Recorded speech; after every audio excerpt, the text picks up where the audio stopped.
साधना ने आज हल्के गुलाबी रंग की साड़ी पहनी थी।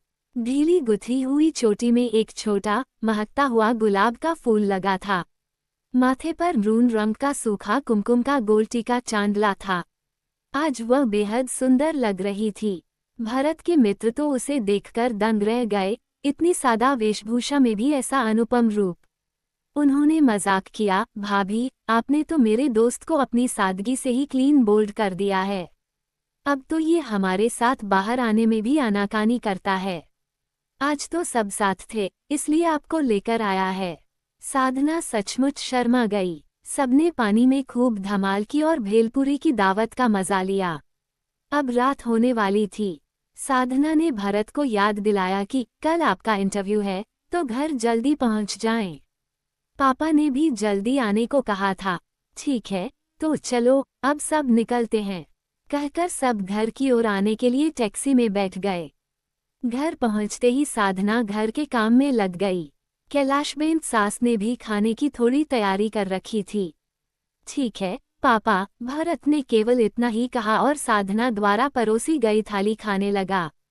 रात के काम निपटाकर साधना अपने कमरे में आई। आज भरत अपने दोस्तों से मिलने नहीं गया था। वो कमरे में साधना का इंतजार कर रहा था। साधना ने उसे पानी दिया और पूछा, दुकान से कब तक आ पाओगे?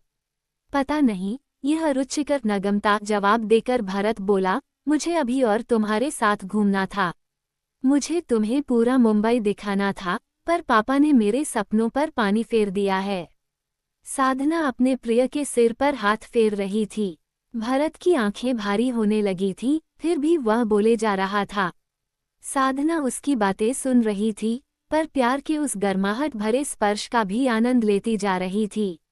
आज वो बहुत खुश थी। आज पूरा दिन उसने भरत के साथ बिताया था। भरत ने आंखें खोली और बोला, कुछ तो बोलो। मैं कल से पूरा दिन दुकान पर जाऊंगा और रात को ही आऊंगा। मैं और तुम रात में ही मिलेंगे। कैसा समाज है, मेरी मजबूरी भी नहीं समझते।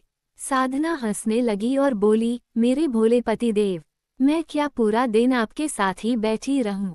मुझे भी घर का काम होता है या नहीं? और बड़ों की बात तो माननी ही पड़ती है ना।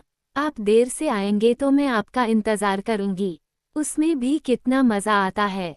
वहाँ आप मुझे याद करना और यहाँ मैं आपके आने की राह देखूंगी। इससे प्यार दोगुना हो जाएगा। इस तरह साधना एक परिपक्व मित्र बनकर अपने प्रिय पात्र को समझा रही थी। उसने पंखा थोड़ा तेज कर दिया। हवा आने से उसके मुलायम बाल उड़ने लगे और उसने आंखें बंद कर लीं। अचानक धीरे से किसी ने कमरे का दरवाजा खटखटाया। साधना की आंखें खुल गईं। उसने घड़ी में देखा तो सुबह के 6 बज चुके थे। वह झटपट उठी और दरवाजा खोला। सामने कैलाशबेन खड़ी थीं। वह बोली, जय श्री कृष्ण। जल्दी से नहा धोकर तैयार हो जा। भरत का टिफिन बनाना है और अपने पापा के लिए कम चीनी वाली चाय बनाकर तैयार रखना। हम दोनों हवेली में मंगला के दर्शन करके आते हैं। भरत को समय पर जगा देना। ठीक है मम्मी जी, कहकर वह मुख्य दरवाजा बंद करके तैयार होने लगी। आज वह हल्के हरे रंग की साड़ी में बहुत सुंदर लग रही थी। नहाने के बाद उसने भरत को जगाया। भरत उसके कोमल शरीर से आती सुगंध का आनंद ले रहा था।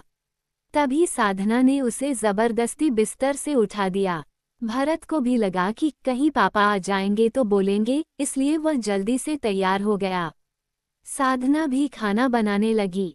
भरत रात को आऊंगा कहकर चर्चगेट के लिए निकल गया।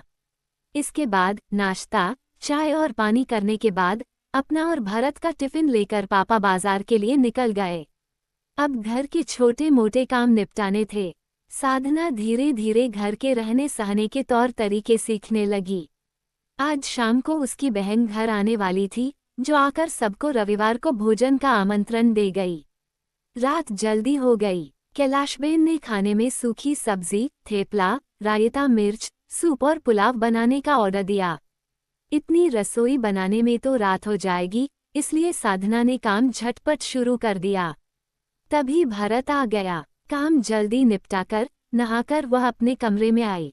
आज वह थोड़ी थकी हुई लग रही थी, पर भरत के साथ बैठकर बातें करते ही उसकी थकावट गायब हो गई। दोनों ने अपने दिन भर की बातें की। कैसा रहा आपका इंटरव्यू? बहुत अच्छा। 2 दिन में पता चल जाएगा, कंपनी वाले फ़ोन करके बुलाएंगे। मैंने दुकान का नंबर दिया है। अच्छा, पर आज तुम थकी हुई क्यों लग रही हो? नहीं, वो तो बस ऐसे ही। साधना थोड़ी पास सरकी। खिड़की से ठंडी हवा बह रही थी। 2 परिंदे पति पत्नी एक दूसरे में ओतप्रोत थे। तभी साधना को याद आया कि मम्मी ने 6 बजे उठने को कहा है, तो वह अलार्म लगाने के लिए उठी। भरत को ऐसी अड़चन पसंद नहीं आई। वह मन ही मन मम्मी पर गुस्सा